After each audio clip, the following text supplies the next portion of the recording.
Hej og velkommen til den her tutorial, og i dag så skal jeg simpelthen vise jer, hvordan I kan gøre jeres Nvidia grafikkort en smule bedre, så I ikke får så meget lag i jeres spil.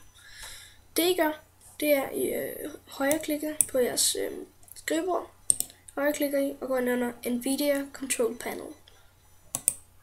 Og så kommer man frem til den her side her, hvor der står lidt sådan her logo, og så kan du se her, hvad der er bedst, kvalitet eller performance.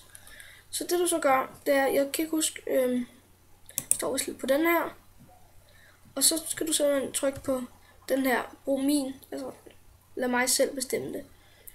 Use my preference, blablabla. Så trykker du her, og så hvis du kommer herover, så kommer det til at lagge utrolig meget i dine spil. Så du skal simpelthen spole helt over til kvalitet her, så bliver kvaliteten meget bedre. Og så trykker du her, og så burde det være bedre. Det var den her tutorial, jeg havde for i dag. Kan I hygge jer og se min næste video på den danske base. Ses.